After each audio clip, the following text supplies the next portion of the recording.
제가 발표할 내용은 수리관에서의 과학교육적인 특성에 대해 말씀드리겠습니다.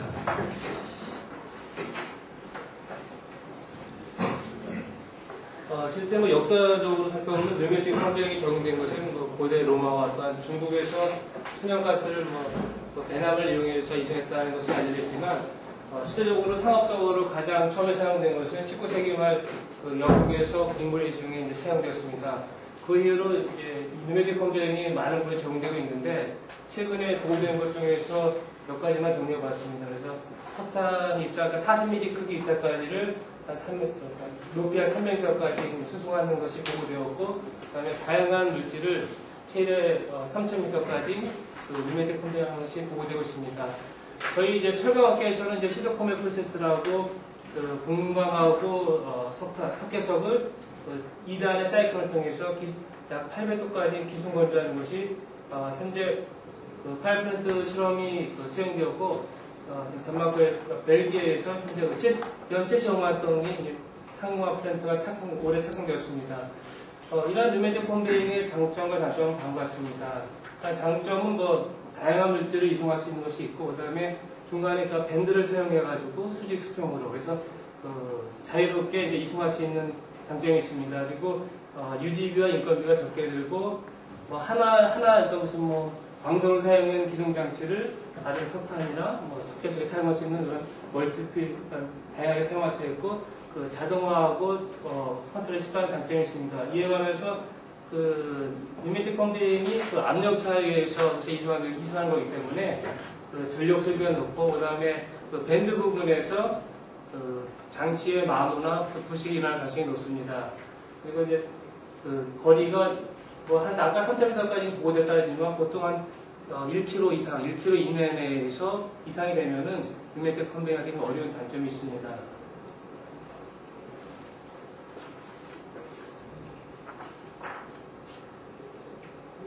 그래서 현재 보고되니까 고체 공정에서 공정의 실패 원인 대부분이 고체 이제 수성에 기인한다는 것이 보고되고 있는데, 그러므로 이렇게 적절하게 르메틱 컴비잉을 설계하는 것이 필요하게 됩니다. 이 적절하게 르메틱 컴비잉을 설계하기 위해서는 가장 용이한 압력 강화나 파티클 밸런시, 초킹 밸런시, 그다음에 파티클 프릭션 팩터에 대한 정보가 중요합니다. 이 중에서 특히 이 르메틱 컴비잉 결국은 압력 강화의 차를 이용해서 고체를 이송하는 거기 때문에 이 압력 강화에 대한 정보는 스테이블 오퍼레이션과 설계에 매우 중요한 인자가 되겠습니다. 그래서 현재까지 광석을 사용해서 르메틱 컴비잉에 대한 연구가 드물기 때문에 본 연구에서는 광석 입자의 르메틱 컴비잉 특성을 조사해가지고 결국은 이제 압력 강화를 이제 한번 실험치와 예측값을 한번 비교해봤습니다. 그래서 저희 이제 현재 파이낸스 공정이 라이저 시스템을 해가지고 이제 분광을 환원한 다음에 환원된 거를 이렇게 펠렛을 만들어서 고루에 집넣게 됩니다. 그래서 펠렛을 찍기 전에 유동층에서 호퍼까지 지금 라이저 시스템을 해가지고 현재 설계되고 있는데, 그거에 대한 이제 기본 데이터를 제공할 예정입니다.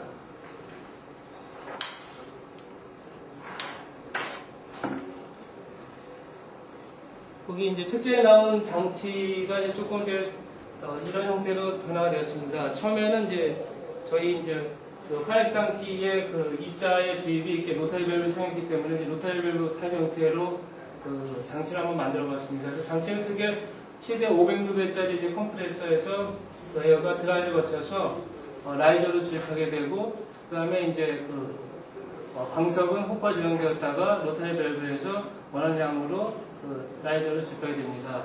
그렇지만 이제 이 로타리 밸브 자체적으로 문제가 생기고, 사실 이거의 최종 목표 중에 하나가 히터를 사용해가지고 온도를 최대 400도까지 올려가지고 배가스를 의미해서 광석에 이제 건조를 해보는 것 하나의 목적이거든요. 그렇기 때문에 이 온도가 올라갔을 때 이 로타리 밸브 쪽에 어떤 문제가 생길 것 같아가지고 다음과 같이 이제 루시를 가는 형태로 장치를 개조했습니다. 그래서 이제 호퍼를 2개 설치한 이유는 이제 이 기수온 건조 실험할 때 기존에 이제 건조된 입자하고 건조되지 않은 입자가 섞인 것을 방지하기 위해서 호퍼를 2개 설치하였고, 그 다음에 이 전체적으로 그 이제 이 장입되는 양은 사이클 밑에 3D 밸브를 설치해가지고 일단 저희가 그 입자의 속도를 그러니까 입자의 장입된 양을 결정할 때는 이 샘플링 튜브 쪽으로 가가지고 시간을 재가지고 입자의 장입도를 결정했습니다. 이 라이저는 뭐 내경이 4m짜리고 높이는 6m입니다.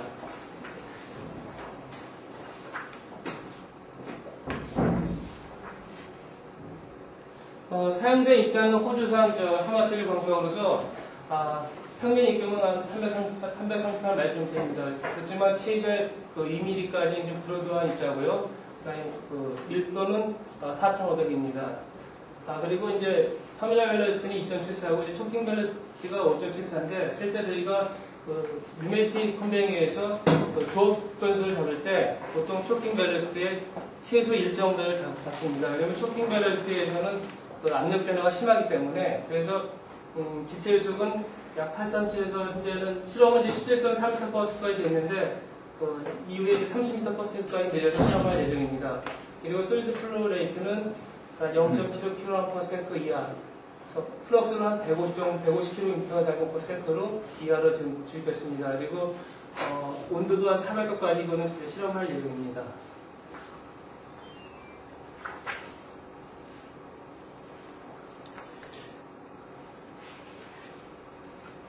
이제 장치를 한 파악하여 바꾸고 이제 생각이 한 2달 실험해서 학회 발표하면 충분하겠다 생각했었는데 처음에 이제 가장 큰 문제가 이 루프실에서 이제 처음 문제가 생기더라고요.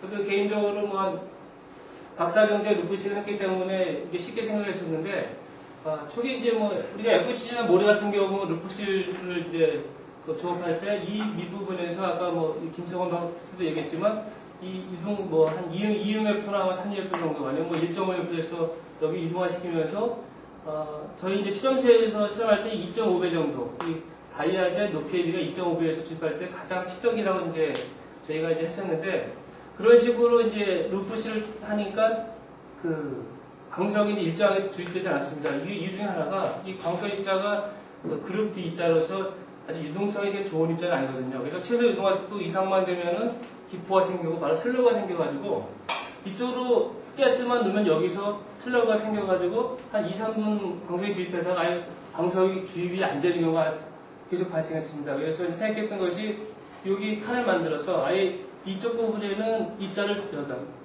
기체를 주입하지 않고 기체는 이 외부 부분만 주입하고 그 다음에 이제 고체 속도는 요 밑에 가장 밑부분에서 요 에어에 주입된 양을 통해서 고체에 장입된 양을 조절했습니다. 그래서 뭐 이거는 그나마 그래도 초기에 이제 광석이 주입될 때 그 라이저 쪽에서 압력부가 나타낸 것인데 광석이 주입되더라도 이 광석이 주입되는 양이 상당히 변화가 폭이 많이 되면 아쉬워졌습니다. 그렇지만 이제 기체를 요 외부 부분하고 이 밑부분에서 주입할 때는 전체적으로 일정하게 주입된 것을 알 수 있습니다.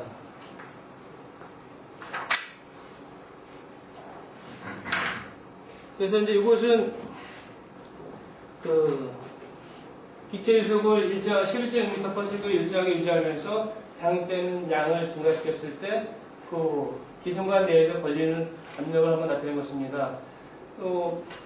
최종적으로 이제 여기 전체적으로 뭐 고체 체류량은 뭐 0.5% 이하입니다. 그래서 뭐 예상되는 바와 같이 이제 장애도가 증가할수록 전적으로 압력 강화는 증가하게 되고 이 기성관에는 크게 세 부분 알 수가 있습니다. 이렇게 기체와 고체의 가속에 의해서 높이에 따라서 압력이 감소하는 영역과 두 번째는 이제 이 높이에 따라서 그 압력이 일정한 완전 발달할 때 흐르는 거, 그 다음에 이게 90도를 갖는 그 반응이기 때문에 이 엑시트 이펙트에 의한 엑시트 영역 이렇게 세 가지 나눌 수가 있습니다.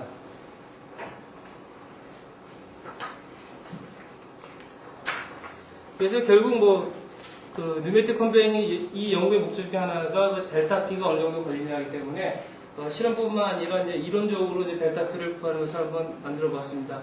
사실 뭐 이론식은 벌써 델타 P를 구하는 것은 크게 그 가속의 용량에 의한 것과 그다음에 기체와 오체의 무게, 그다음에 기체와 오체의 마찰에 의해서 이 세 가지 통으로 그 토탈 프레셔 드랍을 계산할 수가 있습니다. 이 일식은 뭐 이식같이 나타낼 수가 있고요. 그리고 이제 이식을 저희가 이제 풀면은 이론적으로 높이에 따라서 압력을 풀 수가 있습니다.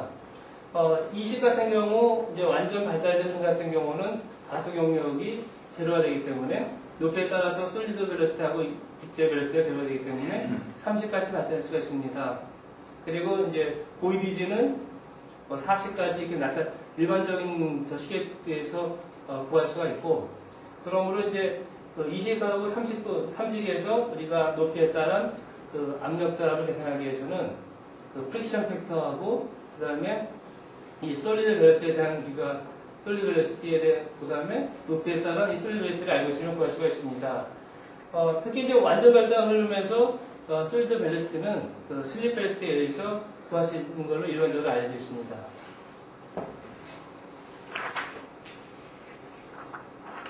그래서 지금 뭐 기존의 그 기체 프릭션 벡터나 뭐 솔리드 프릭션 벡터를 예측할 수 있는 상한식이 많이 제한되어 있습니다. 그래서 과연 광석 입자할 때는 어느 것이 가장 맞는가를 이제 결정하기 위해서 처음에 이제 기체 가스 프릭션 벡터를 한번 결정해 보았습니다.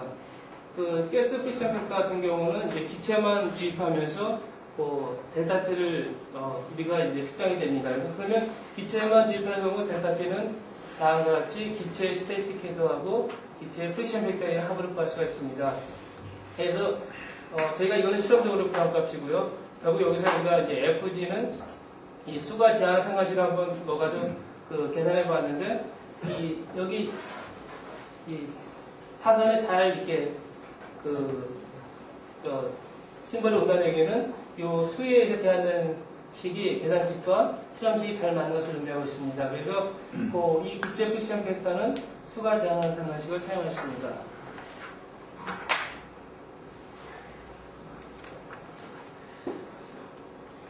그 다음은 이제 고체 프릭션 팩터인데요. 고체 프릭션 팩터 같은 경우는 이제 고체를 장입하면서 이제 완전 발달된 지금 이제 완전 발달되는 영역에서 델타 P를 구하게 됩니다. 그럼 가속의 대항탐 없어야 되고 기체의 용량은 아까 거기서 구한 것에서 빼주면은 다음 같은 식에 의해서 나타낼 수가 있습니다. 여기서 완전 발달된 영역에서 솔리드 벨로시티는 UG-ET, 그러니까 슬립 벨로시티 항으로 구할 수 있기 때문에 이제 쉽게 구할 수가 있습니다. 그래서 여기서 FS만 알고 있으면은 솔리드에 의한 프레시타람을 구할 수 있기 때문에 여러 연구자들이 제시한 것 같고 한번 실험값과 비교해 봤습니다.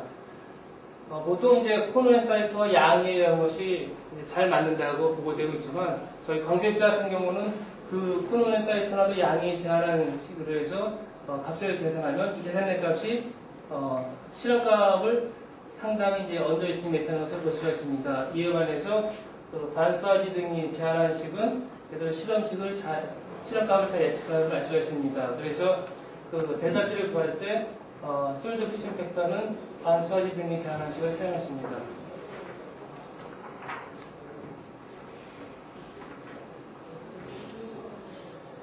이거는 그냥 고체 체량이 사실 유동층에서 가장 큰 것이 고체 체량이기 때문에 직접 실험적으로 구한 건 아니고 이렇게 수식자를 구했을 때 대부분 유속이 증가하면 감소하는 건 당연하고요. 그래서 대부분 이제 한 0.5% 이하에서 고체 체량이 존재하는 아주 희박한 영역임을 저희가 알 수가 있습니다.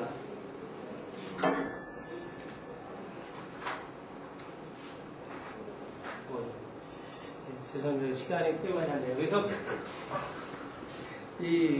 포스 밸런스는 이제 아까 이제 가속 영역에서의 델타 P를 구해야 되니까 포스 밸런스는 60까지 나타날 수 있고 70으로 나타날 수가 있습니다. 여기서 우리가 70을 풀려면 이제 드래그 코피션트에 대한 계수가 필요한데 이것은 이제 80까지 나타날 수 있습니다. 80은 일반적인 형태로 90까지 나타내고 우리가 이제 완전 발달된 영역에서 높이에 대한 입장조건 제로이기 때문에 그것을 이용해서 K 값을 70부터 구할 수가 있습니다.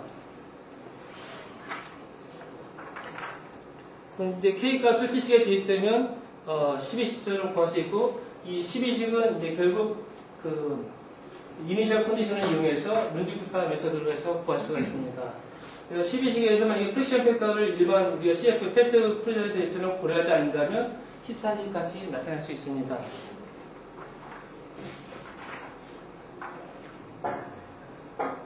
그래서 프릭션 팩터를 고려했을 때 전체적으로 이 가속 용력은 한 1.5m 정도에서 까지 존재를 알 수가 있습니다. 그렇지만 만약에 우리가 프릭션을 고려하지 않으면 이 전체가 완전히 가속 용력에서 좁다는 것처럼 보여집니다. 그래서 이 뉴매틱 컨베이기 같은 경우는 이 프릭션을 꼭 고려해야 됨을 간접적으로 알 수가 있었습니다.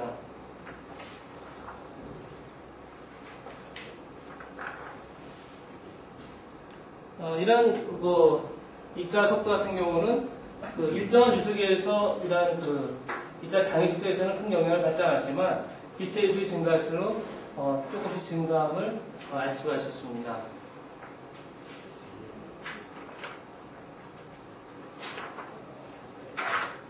그래서 결국 압력 밸런스를 전체에 보면은 전적으로 이 프릭션 팩터가 완전 발달된 풀전역에서는 프릭션 팩터가 전체 압력 밸런스의 한 55에서 한 80%까지 차지함을 알 수가 있습니다. 그래서 도리어 이 스태틱보다는 프릭션에 대한 압력이 상당히 중요함을 알 수가 있습니다.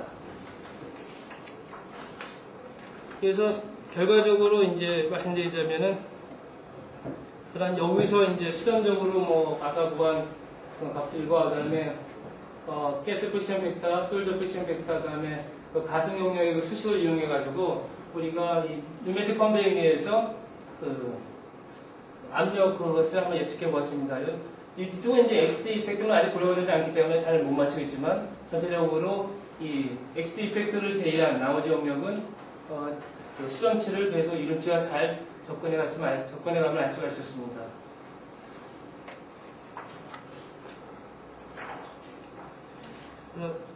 그냥 결론을 말씀드리면 수직관에서 압력 강은 입자의 장수에 따라서 증가했고요. 그다음에 가스 프릭션 팩터는 수가, 그다음에 플루이드 프릭션 팩터는 수까지 등이 제한하시기 잘 표현할 수 있습니다. 그리고 파티클 밸러시티하고 프레셔 드랍을 프레셔 드랍 모델에서 잘 예측할 수 있습니다. 이상입니다.